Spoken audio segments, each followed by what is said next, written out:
ഏറ്റവും ഒന്നാമതായി മനസ്സിലാക്കേണ്ട ഒരു കാര്യം, നോമ്പ് നമുക്ക് നിർബന്ധമാണ്. അള്ളാഹുവിൻ്റെ ഒരടിമ എന്ന നിലക്ക്, വിശ്വാസി എന്ന നിലക്ക് നിർബന്ധമായ ഒരു കർമ്മമാണ് നമ്മൾ ചെയ്യണത്. അതുകൊണ്ട് അത് ചെയ്യണോ ചെയ്യണ്ടേ എന്ന ഒരു ചർച്ചയേ ഇല്ല. യാ അയ്യുഹല്ലദീന ആമനു കുതിബ അലൈക്കുമുസ് സിയാം, നിങ്ങൾക്ക് നോമ്പ് നിർബന്ധമാക്കപ്പെട്ടിരിക്കുന്നു.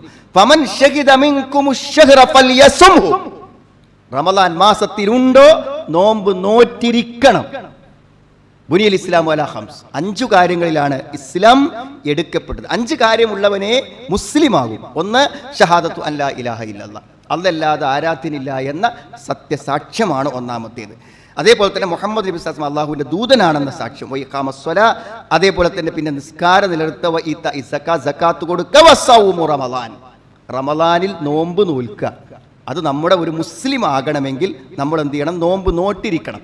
അതുകൊണ്ടാണ് പല സുഹൃത്തുക്കളും മരണപ്പെടുന്ന സമയത്ത് അവിടെ ബന്ധുക്കൾ ചോദിക്കും, എന്താണ് അദ്ദേഹത്തിന് ഇത്ര നോമ്പുണ്ട്, മരിച്ചുപോയി, ഇനി എന്താ ചെയ്യുക, അത് നോട്ട് വീട്ടണോ അല്ലെങ്കിൽ അതിന് പ്രായശ്ചിത്തം കൊടുക്കണോ എന്നൊക്കെ ചോദിക്കുന്നത് എന്താണെന്ന് വെച്ചാൽ നമ്മുടെ ജീവിതത്തിൽ അത് നിർവഹിച്ചിരിക്കണം. ഇപ്പൊ നമസ്കാരം ഒരാൾക്ക് നഷ്ടപ്പെട്ടു പോയാൽ, അയാൾക്ക് അറിയാതെ ഉദാസീനത കൊണ്ടോ മറവി കൊണ്ടോ ഒക്കെ നമസ്കാരം നഷ്ടപ്പെട്ടു പോയാൽ, മറവിയാണെങ്കിൽ നമുക്ക് ഓർമ്മ വരുമ്പോൾ അത് നിസ്കരിക്കാം. ഒരു ആർത്തവകാരി ആർത്തവ സമയത്ത് നഷ്ടപ്പെട്ട നിസ്കാരങ്ങളൊന്നും വീട്ടുന്നില്ല, പക്ഷെ ആർത്തവ കാലത്ത് നഷ്ടപ്പെട്ട നോമ്പ് വീട്ടുന്നു. അത്രയും നിർബന്ധമായി ജീവിതത്തിൽ ഏതെങ്കിലും ഒരു സന്ദർഭത്തിൽ നിർബന്ധമായ നോമ്പുകളെ നമ്മൾ നോട്ട് വീട്ടിയിരിക്കണം എന്നത് അത്രയും നിർബന്ധമുള്ള കാര്യമാണ്. അപ്പോൾ നമ്മൾ ആലോചിക്കുക, റമളാൻ ഒന്ന് വരുമ്പോൾ അള്ളാഹു നമുക്ക് നിർബന്ധമാക്കിയിട്ടുള്ള ഒരു കർമ്മമാണ് നമ്മൾ അനുഷ്ഠിക്കുന്നത് എന്ന പൂർണ്ണ ബോധ്യത്തോടു കൂടെയാണ് നമ്മൾ ചെയ്യേണ്ടത്. അപ്പം നിർബന്ധമായ ഒരു കാര്യത്തിൽ പിന്നെ ഇത് വേണോ വേണ്ടേ എന്നതിനെക്കുറിച്ച് ചിന്തല്ല, അള്ളാഹ് കൽപ്പിച്ചു, നമ്മളത് ചെയ്യുന്നു എന്ന ഒരു ധാരണ. രണ്ടാമത്തൊരു കാര്യം നമ്മൾ മനസ്സിലാക്കേണ്ടത്, അള്ളാഹു നോമ്പിനെ കുറിച്ച് പറയുമ്പോൾ അതിനെ ഖുർആനുമായി ചേർത്ത് പറഞ്ഞു. സഹോദരങ്ങളെ, നമ്മുടെ ജീവിതത്തിൽ തന്നെ വളരെ എല്ലാ സൗഭാഗ്യങ്ങളുടെയും അനുഗ്രഹങ്ങളുടെയും അടിസ്ഥാനം ഖുർആനാണ്. നമുക്ക് ആ മാസത്തോട് അത്ര വലിയ പ്രതിബദ്ധതയുണ്ട്. എത്രമാത്രം എന്നറിയോ? ഇന്ന് രാവിലെ നമ്മൾ ഓതിയത് 2 പേജാണെങ്കിൽ 4 പേജ് നമ്മൾ ഓതിയിട്ടുണ്ടെങ്കിൽ നമുക്ക് ആ 2 പേജ് കിട്ടുന്നതിനേക്കാളും ഒരു ബർക്കത്ത് ആ 4 പേജിന് കിട്ടും. എന്ന് പറഞ്ഞാൽ ഒരായത്ത് പാരായണം ചെയ്യുന്നത് പോലും നമ്മുടെ ജീവിതത്തിന്റെ അനുഗ്രഹങ്ങളെയും ബർക്കത്തുകളെയും വർദ്ധിപ്പിക്കാൻ മാത്രം ജീവിതവുമായി ബന്ധപ്പെട്ട് നിൽക്കുന്നതാണ് ഖുർആൻ, അതിന്റെ പാരായണത്തിൽ. ഇനി ആശയതലത്തിൽ നമ്മൾ പറയേണ്ട കാര്യമില്ലല്ലോ. നമ്മുടെ മനസ്സിലൊക്കെ എന്തെല്ലാം സമാധാനത്തിന്റെയും സന്തോഷത്തിന്റെയും കാഴ്ചപ്പാടുകളും ചിന്തകളും ഉണ്ടോ, അതൊക്കെ വിശുദ്ധ ഖുർആൻ നമുക്ക് തന്നതാണ്. നമ്മുടെ ജീവിത സന്തോഷം എന്ന് പറയുന്നത് ഖുർആനാണ് നമ്മുടെ സന്തോഷം. അപ്പോൾ നമുക്ക് ജീവിതത്തിൽ ഇത്രമാത്രം സന്തോഷങ്ങളും അനുഗ്രഹങ്ങളും നൽകിയ ഒരു പരിശുദ്ധമായ മാസത്തിൽ ആ ഖുർആനുമായി അടുക്കുന്നതിലുണ്ടാകുന്ന ചില അനുഗ്രഹങ്ങളുണ്ട്. കിതാബുൻ അൻസൽനാഹു ഇലൈക മുബാറക് ലിയദ്ദബ്ബറൂ ആയാതി വലിയതദക്കറ ഉലുൽ അൽബാബ്. ഒരു ഗ്രന്ഥം ഇതാ നാം നിങ്ങൾക്ക് ഇറക്കി തന്നിരിക്കുന്നു, മുബാറക്, അനുഗ്രഹീതമായ ഒരു ഗ്രന്ഥം. റമളാനെ കുറിച്ചും പറഞ്ഞത് മുബാറക്കാണ്, അനുഗ്രഹീതമായ മാസം, അനുഗ്രഹീതമായ ഒരു ഗ്രന്ഥം. അതുകൊണ്ട് ശഹ്റു റമളാൻ അല്ലദീ ഉൻസില ഫീഹിൽ ഖുർആൻ, ഖുർആൻ ഇറക്കപ്പെട്ട മാസമാണ് റമളാൻ മാസം എന്ന് പറഞ്ഞാൽ. അതുകൊണ്ട് വമൻ ശഹിദ മിൻകുമുശ് ശഹ്റ ഫൽയസുംഹു, നോമ്പ് നോൽക്കണം. അതുകൊണ്ട് റമളാൻ വരുമ്പോൾ വിശുദ്ധ ഖുർആനുമായി നമ്മൾ വലിയ ആത്മബന്ധം ഉണ്ടാക്കുക. അത് റമളാനെ ആഘോഷമാക്കി തീർക്കും. അങ്ങനെയാണ്. റമളാനായി ഇന്നൊരു പേജ് ഓതിയിട്ടില്ലല്ലോ എന്ന കുറ്റബോധത്തിൽ നിന്ന് മാത്രം ഉണ്ടാവേണ്ടതല്ല. നമ്മൾ പാരായണം ചെയ്ത് മത്സരിക്കും, വളരെ നല്ല രൂപത്തിൽ മുഷിപ്പില്ലാതെ ഒരു സൂറത്തിൻ്റെങ്കിലും അർത്ഥം ഇപ്രാവശ്യത്തെ റമളാനൊക്കെ ഒന്ന് മനസ്സിലാക്കണം എന്നുള്ള ആഗ്രഹത്തോടു കൂടെ റമളാൻ ഒരു സൂറത്തെങ്കിലും ഈ റമളാനിലൊന്ന് മനഃപ്പാടമാക്കണം എന്നൊക്കെ തീരുമാനിച്ച് ഖുർആനുമായി ബന്ധപ്പെട്ട് ഈ റമളാനിൽ നമ്മൾ നടത്തും എന്നൊരു തീരുമാനം റമളാനെ നമുക്ക് ആഘോഷകരമാക്കി തീർക്കും. അപ്പോൾ റമളാൻ എന്ന് പറയുമ്പോൾ അത് ഖുർആന്റെ മാസമാണ്. നമ്മുടെ ജീവിത സന്തോഷങ്ങളെ ഇരട്ടിയാക്കാൻ എന്തായിരിക്കും ആ റമളാനിന് കഴിയുമെന്നുള്ളതാണ്. മറ്റൊന്ന് ആലോചിച്ച് നോക്കൂ നിങ്ങൾ, റമളാനിനെ കാത്തിരിക്കുമ്പോൾ നമുക്ക് റമളാൻ മുഷിപ്പല്ല തരുന്നത്. റമളാനിൻ്റെ ഓരോ ദിനങ്ങൾ കഴിയും തോറും റമളാനിൽ പുണ്യം കൂടുകയാണ് ചെയ്യുന്നത്. അതിൽ അവസാനത്തെ 10 ഒരു രാത്രി, ഇന്നാ അൻസൽനാഹു ഫീ ലൈലത്തുൽ ഖദർ. എന്താണ് സഹോദരങ്ങളെ ഈ ലൈലത്തുൽ ഖദർ? പലപ്പോഴും എത്രയോ കാലം പിന്നിട്ടിട്ടും ആളുകൾക്ക് മനസ്സിലാകാതെ പോയതാണ്. കാരണം പൂർവികമായി തന്നെ തെറ്റിദ്ധരിപ്പിക്കപ്പെട്ട ഒരു കാര്യമാണ് ഈ ലൈലത്തുൽ ഖദർ എന്ന് പറയുന്നത്. അതുകൊണ്ട് റമളാൻ വരുന്നു എന്ന് പറയുമ്പോൾ ഈ ലൈലത്തുൽ ഖദർ ഒന്നും ആരും മനസ്സിലേക്ക് വരുന്നില്ല. റമളാനെ കുറിച്ച് പറയുമ്പോൾ അത് ലൈലത്തുൽ ഖദർ ഉള്ള ഒരു മാസമാണ് എന്നത് റമദാനിനെ കാത്തിരിക്കുന്നവരുടെ ഏറ്റവും വലിയ ഒരാശയാണ്. ലൈലത്തുൽ ഖദ്ർ എന്ന് പറഞ്ഞാൽ പഴയ കാലത്തൊക്കെ ആൾക്കാരെ മനസ്സിലെന്താണ്, ആ 27ാമത്തെ നോമ്പിൻ്റെ അന്ന് ഉണ്ടാക്കണ നെയ്യപ്പവും പത്തിരിയും ഉണ്ണിയപ്പം ഒക്കെയാണ് ആൾക്കാർക്ക് ഓർമ്മ വരും. എന്താണ് ഈ നെയ്യപ്പത്തിനും ലൈലത്തുൽ ഖദ്റുമായിട്ട് എന്ത് ബന്ധ സുഹൃത്തുക്കളുള്ളത്? കാരണം ഒരു വളരെ തെറ്റായ ഒരു ആശയമല്ലേ ആളുകൾക്ക് നൽകുന്നത്. കാരണം സാധാരണ നോമ്പ് തുറക്കുമ്പോൾ ഭക്ഷണം കഴിച്ചാൽ തന്നെ ഒരാൾ പിന്നെ തറാവീഹിനും പോകാൻ പറ്റാത്ത ജീവിതത്തിൽ അയാൾ എന്ത് ചെയ്യും, അവശനാവും. ആ കൂട്ടത്തിൽ ഈ മധുരപലഹാരങ്ങളെല്ലാം ഭക്ഷണം കഴിക്കേണ്ടതാണോ രാത്രി? ഓരോ പുണ്യത്തിനും 1000 മാസങ്ങളെക്കാളും പ്രതിഫലം കിട്ടുന്ന ഒരു മാസം എത്ര ഉന്മേഷത്തോടെയാണ് ആ രാത്രി ഇരിക്കേണ്ടത്. എന്നാൽ ആ രാത്രിയുടെ ഉന്മേഷം കെടുത്തുന്ന മധുരം അടിച്ചു കയറ്റാനുള്ള ഒരു സന്ദേശം ലൈലത്തുൽ ഖദ്റിനെ കുറിച്ച് അറിയാത്തവർക്ക്. പിന്നെ പണ്ട് കാലത്തൊക്കെ ആൾക്കാർ പറയും, ഞാൻ അന്നങ്ങനെ രാത്രി ഇങ്ങനെ ലൈലത്തുൽ ഖദ്റിനെ കാത്തിരിക്കുന്ന സമയത്ത് ഞാൻ ഒന്ന് ഉറങ്ങിപ്പോയി, അപ്പോളേറ്റ് വന്നു പോയോ. എത്ര തെറ്റായ സങ്കല്പമാണ് ഖുർആൻ വ്യക്തമായി പറഞ്ഞ ഒരു ലൈലത്തുൽ ഖദ്ർ. ലൈലത്തുൽ ഖദ്ർ എന്ന് പറഞ്ഞാൽ സുഹൃത്തുക്കളെ ഒരു രാത്രി, അസ്തമയം മുതൽ ഉദയം വരെയുള്ള ഒരു രാവാണ്. അപ്പോൾ നമ്മളിപ്പോൾ ഹറമിൽ പോയിട്ട് നിസ്കരിക്കുകയാണെങ്കിൽ, ഇന്നത്തെ ഈ ജുമാ ഹറമെന്ന് നിസ്കരിക്കുകയാണെങ്കിൽ നമുക്ക് 1,00,000 ജുമാൻ്റെ പ്രതിഫലം കിട്ടും. അന്തേ അവിടെ റക്കാത്ത് കൂടുതലുണ്ടോ? ഇല്ല. പിന്നെ ഖുതുബക്ക് ദീർഘമുണ്ടോ? ഇല്ല. പിന്നെന്താ, ആ സ്ഥലത്തിന് നിശ്ചയിച്ചൊരു പ്രാധാന്യം ആ സ്ഥലത്തു സംഭവിച്ചു എന്നുള്ളതാണ്. അതേപോലെ ആ രാത്രി സംഭവിച്ചാൽ, ഏത് അന്നത്തെ രാത്രിയിൽ ഹത്താ മത്ലഇൽ ഫജ്ർ സലാമുൻ ഹിയ ഹത്താ മത്ലഇൽ ഫജ്ർ, അന്നത്തെ രാത്രി വരെ എന്തും. അന്ന് നമ്മൾ സദഖ കൊടുത്തു, ഒരാൾക്ക് നമ്മൾ ഒരു 1000 രൂപ ഗൂഗിൾ പേ ചെയ്ത് കൊടുത്തു രാത്രി. ആ രാത്രിയിൽ അതിന് നമുക്ക് 1000 മാസത്തിന്റെ പുണ്യം കിട്ടും. അന്നത്തെ നമ്മുടെ രാത്രി നമസ്കാരത്തിന് മൻ ഖാമ ലൈലത്തുൽ ഖദ്ർ ഒരു പിന്നെ കഴിഞ്ഞ എല്ലാ പാപങ്ങളും നമുക്ക് പൊറുക്കപ്പെടും. ഒരു ദിക്ർ ചൊല്ലിയാൽ. പിന്നെ ആളുകൾ തിരിച്ച് എന്താ വെച്ചാൽ, എത്രയോ സഹോദരിമാർ വിചാരിച്ചത് പള്ളിക്ക് പോണവർക്ക് കിട്ടുകയാണെന്നാണ്. പള്ളിക്ക് പോണ ആൾക്കാർക്ക് കിട്ടും. പള്ളിക്കലേ ഈ രാത്രി ഉള്ളൂ സുഹൃത്തുക്കളെ. ഈ രാത്രി എല്ലായിടത്തുമുണ്ട്. ഒരാർത്തവകാരിയായ സ്ത്രീ തൻ്റെ വീട്ടിലിരുന്ന് ചെല്ലുന്ന ദിക്റുകൾക്കും ഈ 1000 മാസത്തെ പുണ്യം കിട്ടും. ഖൈറും മിൻ അൽഫി ശഹർ. അപ്പോൾ ആ ഒരു രാവ് നമുക്കിപ്പോൾ ഒരു ഹറമിൽ പോയി നിസ്കരിക്കണമെങ്കിൽ സുഹൃത്തുക്കളെ 1,00,000 രൂപ എടുത്തിട്ട് ഇവിടുന്ന് ഉംറക്ക് കയറണം. അള്ളാഹു നമുക്ക് പരലോകത്ത് കണക്കില്ലാത്ത പുണ്യം തരാൻ ഒരു രാവ്, 12 മണിക്കൂർ ദൈർഘ്യമുള്ള ഒരു രാവ്, 12 മണിക്കൂർ സമയം, അതിലെ ഓരോ പ്രവർത്തനങ്ങൾക്കും 1000കണക്കിന് മാസത്തിന്റെ പുണ്യം. അപ്പൊ ആ മാസം വരുമ്പോ മനസ്സുകൊണ്ട് അത് ആഗ്രഹിക്കണ്ടേ. ഇന്നല്ലാഹ ജഅല ഫീഹി ലൈലത്തുൽ ഖദ്ർ, അല്ലാഹു ലൈലത്തുൽ ഖദ്ർ നിശ്ചയിച്ച മാസമാണത്. ഇന്ന അൻസൽനാഹു ഫീ ലൈലത്തുൽ ഖദ്ർ. ഒരു സൂറത്ത് അല്ലാഹുവിനെ വെച്ചില്ലേ സുഹൃത്തുക്കളെ, വിശുദ്ധ ഖുർആൻ സൂറത്ത് ദുഖാനിൽ അല്ലാഹു വീണ്ടും അതിനെക്കുറിച്ച് പറഞ്ഞു, ഇന്ന അൻസൽനാഹു ഫീ ലൈലത്തി മുബാറക ഇന്നാ കുന്നാ മുൻദിരീൻ. മനുഷ്യൻ്റെ ജീവിതത്തിൽ സമാധാനം, സന്തോഷം, അവൻ്റെ കാര്യങ്ങളിൽ തീരുമാനം കുറിക്കപ്പെടുന്ന ഒരു രാത്രി. അപ്പോൾ നമ്മൾ ആലോചിച്ച് നോക്ക്, ഒരായുഷ്കാലം ചെയ്യുന്ന പുണ്യം കിട്ടുന്ന ഒരു രാവുള്ള ഈ റമദാനിൽ ആ ദിവസം എനിക്ക് നഷ്ടപ്പെടരുതേ എന്ന് വിചാരിച്ച് കാത്തിരുന്ന എത്ര റമദാൻ നമുക്ക് കടന്നുപോയി. നാം ഗൗരവത്തോടെ ചിന്തിക്കണം. കാരണം ആ പുണ്യങ്ങളെക്കുറിച്ച് അറിയുമ്പോഴാണ് നമുക്ക് ആ മാസത്തെക്കുറിച്ച് വരും. പിന്നെ മാത്രമല്ല, അടുത്തൊരു കാര്യം നോക്കൂ നിങ്ങൾ, ഈ റമദാൻ കൊണ്ട് അള്ളാഹു നമുക്ക് തന്ന ഏറ്റവും വലിയൊരു അനുഗ്രഹം എന്താ പറയുക സുഹൃത്തുക്കളെ, നമ്മളെയൊക്കെ സംബന്ധിച്ചിടത്തോളം ജീവിതത്തിലെ ഏറ്റവും വലിയ പ്രശ്നം എന്ന് പറഞ്ഞാൽ ചെയ്തു പോയ തെറ്റുകളാണ്. കാരണം ഇപ്പം എൻ്റെ സംസാരം കേൾക്കുന്നവരിൽ തന്നെ ഭൂരിപക്ഷം ആളുകളും നമ്മളെല്ലാവരും ജീവിതകാലം മുഴുവനും ഇത്ര ശ്രദ്ധയോടെ ജീവിച്ച ആളുകളല്ല.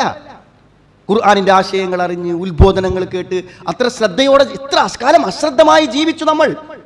നമ്മുടെ കണ്ണുകളെയും കാതുകളെയും സമ്പത്തിനെയും ഒന്നും സൂക്ഷിക്കാതെ ഹറാമും ഹലാലും നോക്കാതെ ജീവിച്ച കാലങ്ങളുണ്ടായിരിക്കും. അതൊക്കെ എത്ര കാലത്തെ തെറ്റാണ്.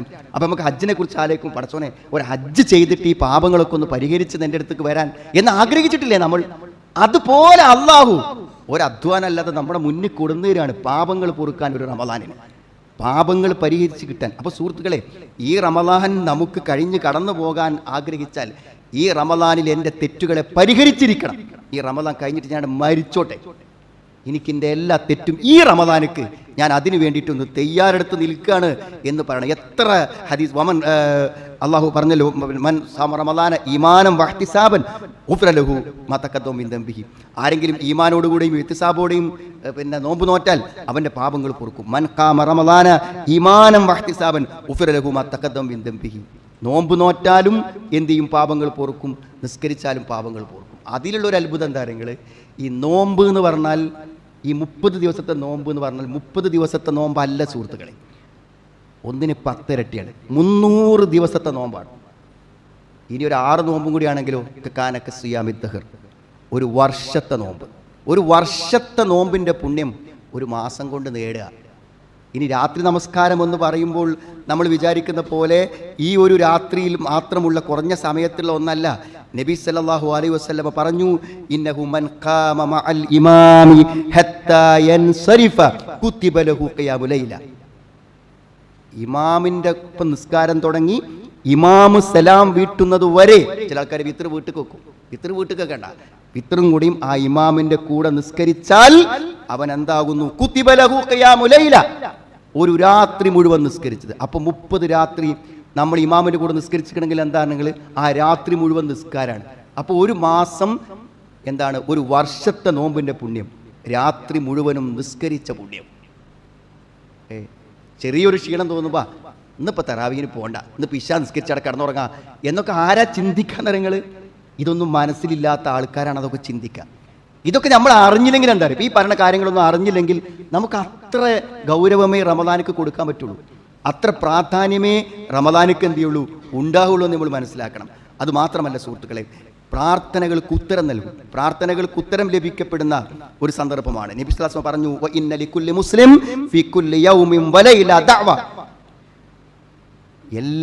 റമദാന്റെ എല്ലാ രാത്രിയിലും പകലിലും ദഅവത്തും മുസ്തജാബ, എന്താ ഉത്തരം കിട്ടുന്ന പ്രാർത്ഥനകളുണ്ട് എന്നാണ് ഇമാം അൽബാനി സ്വഹീഹു തർഗീബിൽ പറഞ്ഞു കൊടുത്ത ഹദീസാണ്. അപ്പം പ്രാർത്ഥിച്ചാൽ നമ്മൾ പ്രാർത്ഥിച്ചത് കിട്ടുന്ന സമയം മാത്രമല്ല സുഹൃത്തുക്കളെ, ആലോചിച്ച് നോക്ക് നിങ്ങൾ, അള്ളാഹു എത്രയോ കഴിഞ്ഞ റമദാനുകളിലെ ഓരോ ദിവസങ്ങളിലും നോമ്പ് തുറക്കുന്ന സമയത്ത് ആ നോമ്പ് തുറക്കുന്ന ആൾക്കാരെ കൂട്ടത്തുനിന്ന് എത്രയോ ആളുകളെ നരകത്തിലേക്ക് അവൻ പോണ്ടെന്ന് തീരുമാനിച്ചിട്ടുണ്ട് എന്നാണ്. എല്ലാ രാത്രിയിലും നബി സ്വല്ലല്ലാഹു അലൈഹി വസല്ലം പറഞ്ഞു, ലില്ലാഹി ഇൻദ കുല്ലി ഫിത്ർ, എല്ലാ നോമ്പ് തുറക്കുന്ന സമയത്തും അള്ളാഹുവിനുണ്ട് ഉതഖാ, നരകത്തിൽ നിന്ന് മോചിപ്പിക്കപ്പെടുന്ന ആളുകൾ എന്നാണ്. അപ്പം നരകത്തിൽ നിന്ന് മോചനം അള്ളാഹു തീരുമാനിക്കുന്നതാണ്.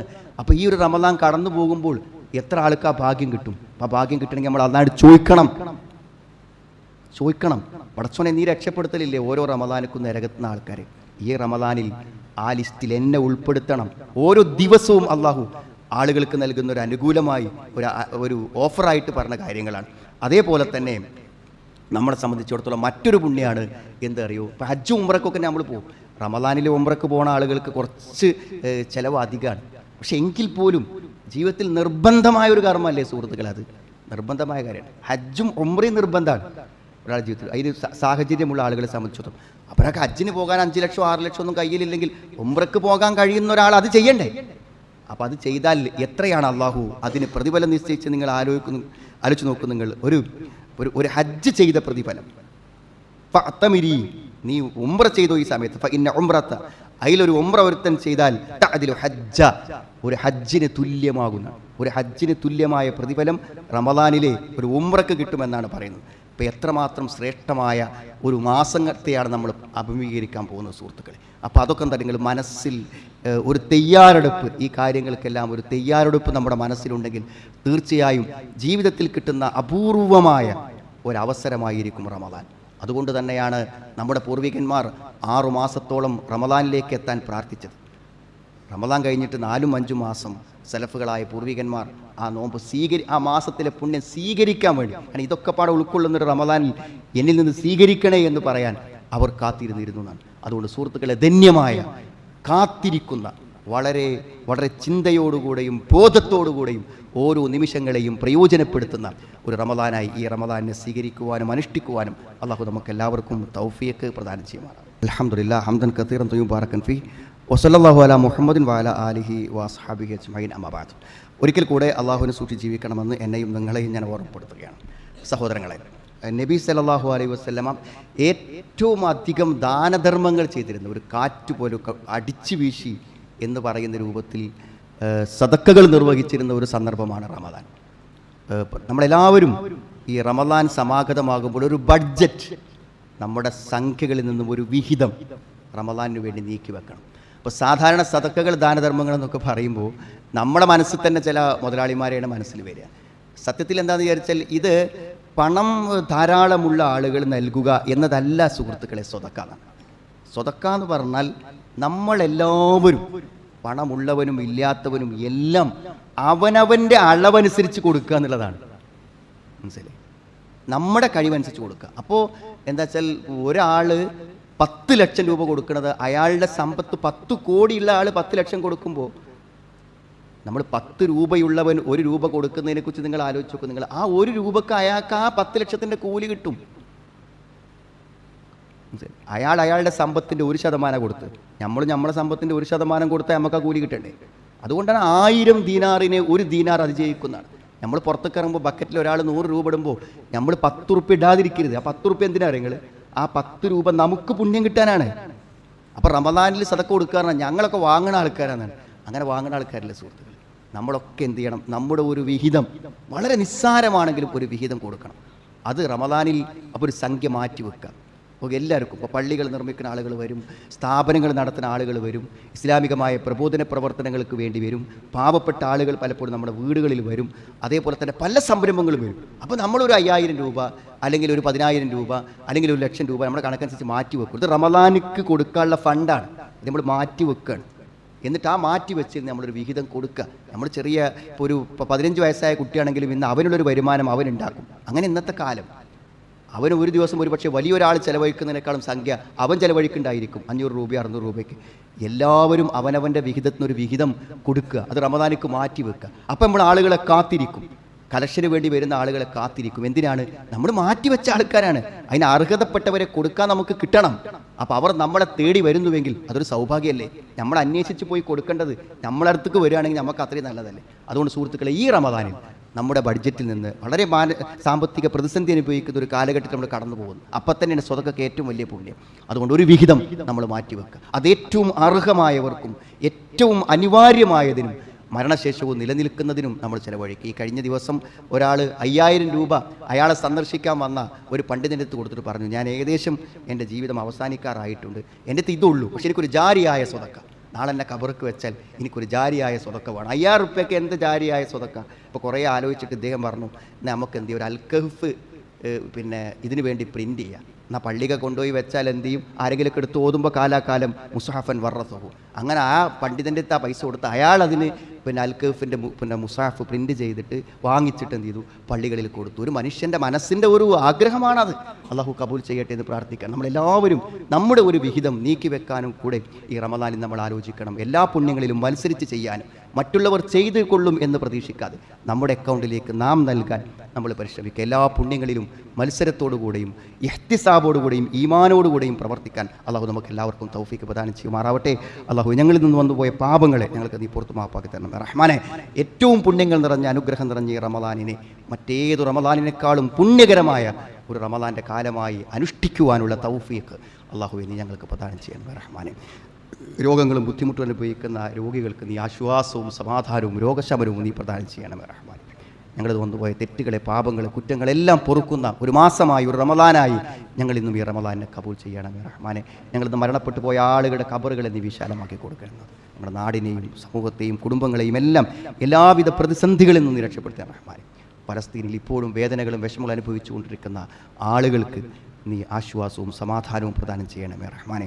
അല്ലാഹുമ്മ ഗ്ഫിർ മുഅ്മിനീന വൽ മുഅ്മിനാത്ത് റബ്ബന സ്രിഫ് അന്നാ അദാബ ജഹന്നം ഇന്ന അദാബഹാ കാന ഗറാമ ഇന്നഹാ സാഅത് മുസ്തഖറൻ വ മുഖാമാ റബ്ബനാ ഹബ് ലനാ മിൻ അസ്വാജിനാ വ ദുർരിയാതിനാ ഖുറത അഅയുൻ വജ്അൽനാ ലിൽ മുത്തഖീന ഇമാമാ റബ്ബനാ തഖബ്ബൽ മിന്നാ ഇന്നക അൻതസ് സമീഉൽ അലീം വതുബ് അലൈനാ ഇന്നക അൻതത് തവ്വാബുർ റഹീം റബ്ബനാ ആതിനാ ഫിദ് ദുനിയാ ഹസന വഫിൽ ആഖിറതി ഹസനതൻ വഖിനാ അദാബൻ നാർ. والحمد لله رب العالمين.